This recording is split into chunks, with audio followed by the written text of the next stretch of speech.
Dia nih memberikan kerlingan pada Erik lalu memutar tubuhnya dan berjalan sambil bersiul. Erik mengerjap, senyuman perlahan terurai di bibirnya. Ceklek. Riana yang tertidur sambil memeluk putranya tersentak kaget ketika merasakan sesuatu yang berat melingkar di pinggangnya. Riana dengan sekuat tenaga menggebuk dada Erik yang tiba-tiba membungkam bibirnya dengan ciuman. Dia mendorong laki-laki itu dan memaksa Erik untuk melepas pagutannya. Ayah Evan itu akhirnya melepaskan Riana setelah beberapa detik. Dia melahap bibir Hanum itu dengan rakusnya. Dia tersenyum melihat Riana yang terengah. Wanita yang masih tampak cantik walau tanpa polesan makeup itu mengerucutkan bibirnya karena kesal. Cuk. Jangan marah lagi dong sayang. Maaf, aku tadi marah. Aku benar-benar cemburu, makanya aku pergi. Ucap Erik sambil melipat bibirnya dan menunduk. Riana yang tadinya kesal kemudian mengangkat alis dan berkedip pelan. Ini pertama kalinya dia melihat Erik terbata dan mengakui kesalahannya dengan malu-malu, layaknya anak kecil yang ketahuan berbuat salah. Baby, ayolah. Kenapa kamu lihat aku seperti itu? Tanya Erik. Dan tidak jadi melanjutkan untuk membujuk karena melihat mata Riana yang melebar dan bibir yang terlipat menahan senyum. Riana mengedikan bahu. Entahlah, kamu lucu aja hari ini, sahut Riana sekenanya dan menggigit bibir bawahnya agar tawanya tidak lepas sambil tetap melihat Erik. Erik berdehem, dia menyingkir dari atas tubuh Riana dan turun dari ranjang. Aku mandi dulu, ujar Erik tanpa melihat Riana, lalu menuju ke kamar mandi. Ibunda Evan itu semakin geli dengan tingkah Erik.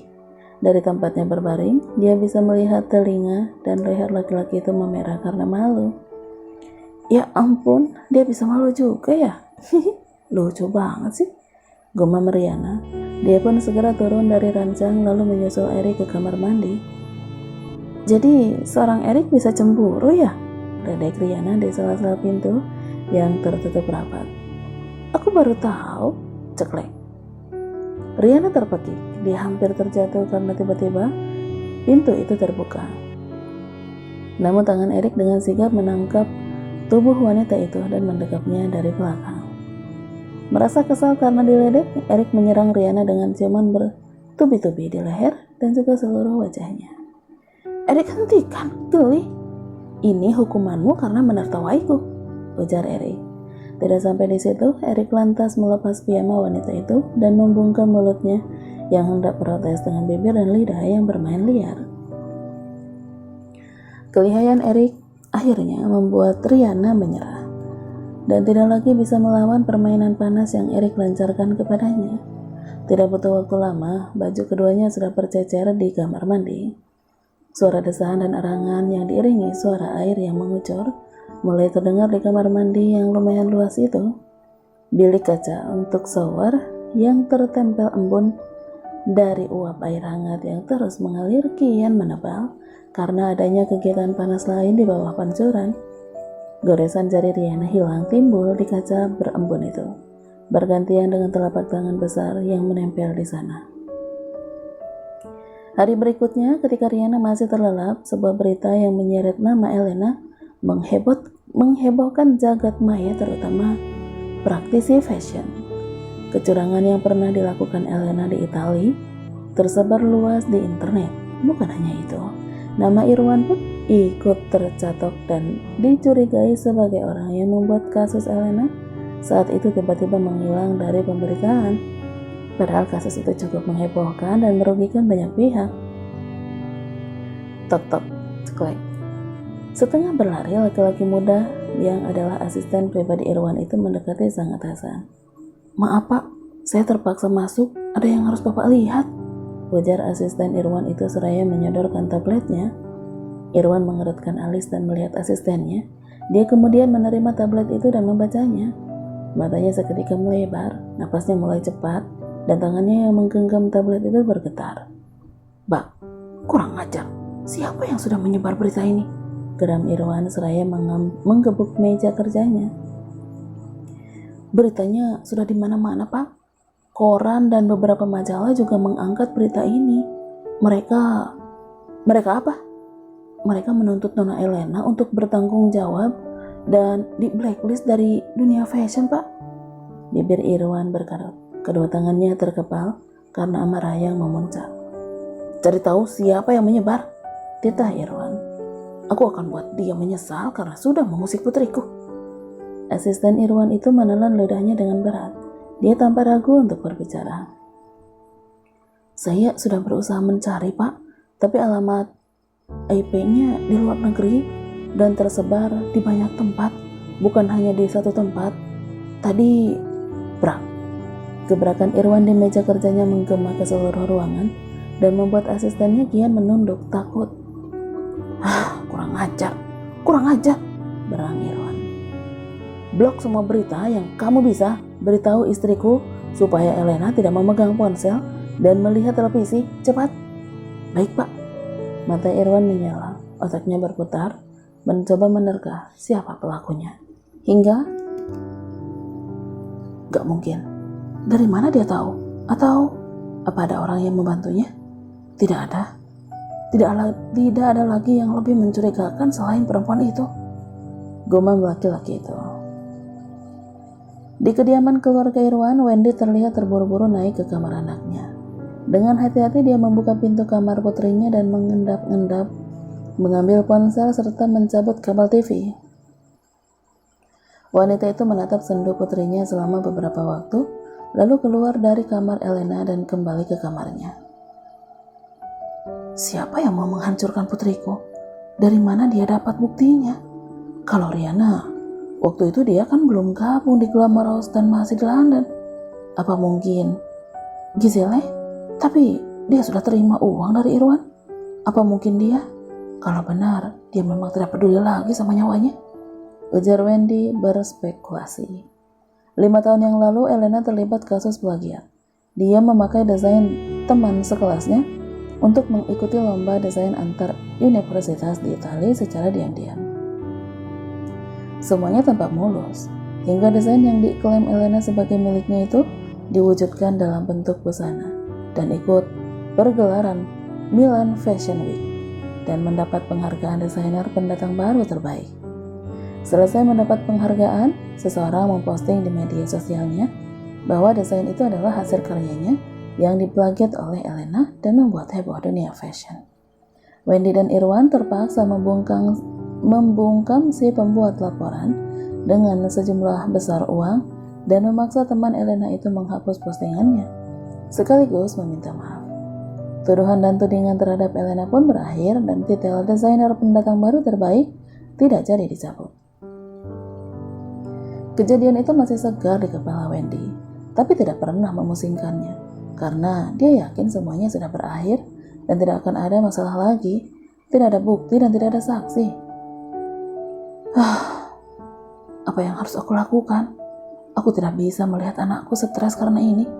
Tunggu, jangan-jangan waktu itu dia bohong kalau dia sudah menghapus buktinya. Raja Wendy sembari berjalan mondar-mandir. Hingga waktu menunjuk jam 10 pagi, Wendy belum juga mandi dan berdandan seperti biasanya. Wanita itu masih sibuk berpikir, mencari jalan membantu putrinya. Mama lihat HP-ku nggak?